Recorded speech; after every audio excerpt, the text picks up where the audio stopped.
This is Optimal Finance Daily, episode 2221, The Price of Inattention, Part 1, by Michael Smith with FinancialFinesse.com.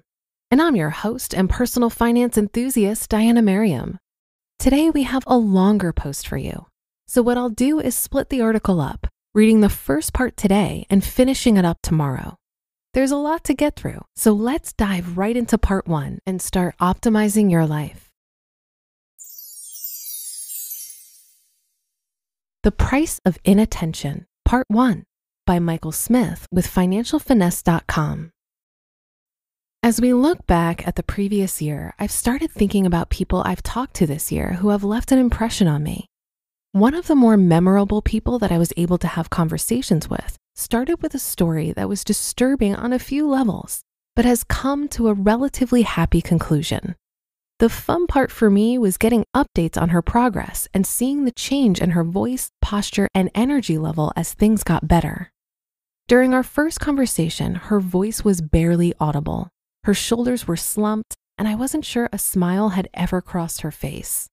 During our last conversation before her promotion and transfer, she was smiling broadly, had a great energy. To use the word perky would be an understatement. And she made Katie Couric look like she needed a caffeine boost. How did she transform almost in front of my eyes? The issue we talked about during our first conversation was identity theft and some resulting debt. The worst part was that the perpetrator was her fiance, who is now an ex-fiance with a warrant out for his arrest. After they got engaged, he moved into her apartment since it was a bit nicer than his place. What she didn't know then, that she knows now, is that he wasn't paying rent at his place and was very close to getting evicted. While living with her, he found and used her social security number, date of birth, and typical security questions like her mother's maiden name and first pet. He had all the information he needed to pull off his heist. How? Since she had impeccable credit, he suggested that they open a joint department store card so that he could establish better credit.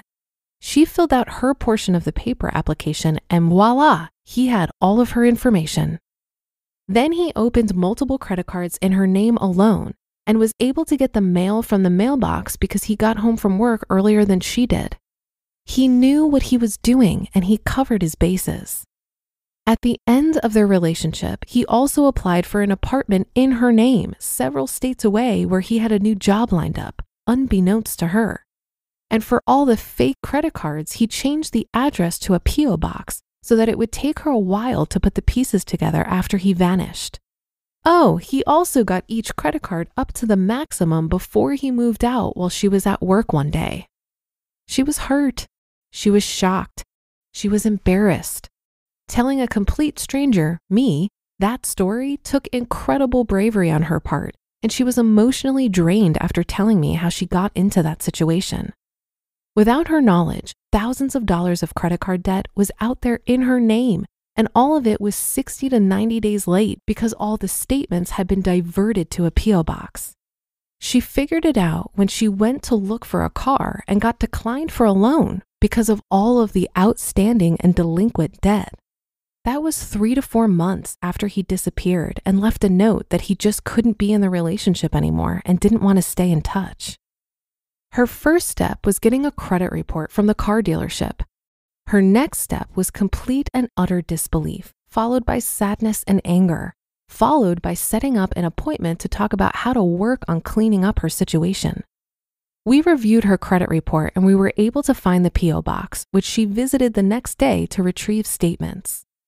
Along with the $20,000 in credit card debt she found, she also discovered the apartment a few states away. He was only there for a few weeks before he moved out of there.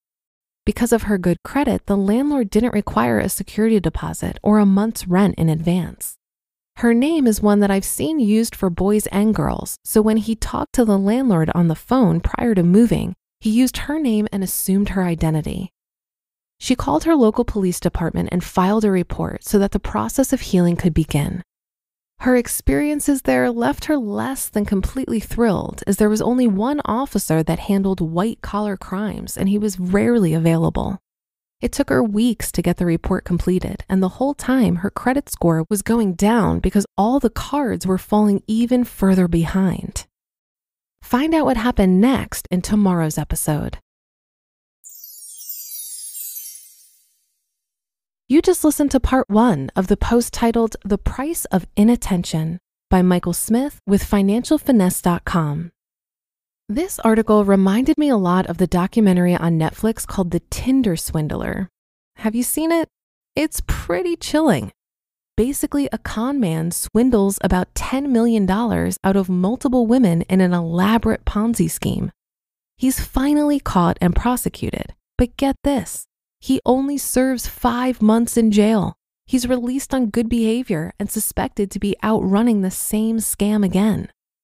It's so easy to watch something like that and think, I would never let that happen to me. But the women in this documentary were not idiots. Watching their stories definitely gave me pause. Financial manipulators use psychological abuse techniques similar to those commonly found in domestic violence. According to Cassandra Cross, who did a fellowship on the topic of romance fraud with the Cybersecurity Cooperative Research Center, offenders might prevent victims from communicating with family and friends, bombard them with messages to monopolize their attention, or verbally abuse them to make them feel worthless. All of these tactics impair a victim's ability to think clearly about their situation or seek help. No one wakes up in the morning and decides to give away all their money. This happens after a long and painstaking grooming process. Cassandra recommends that you should consider the motives behind any request for financial help and never lend money you can't afford to lose.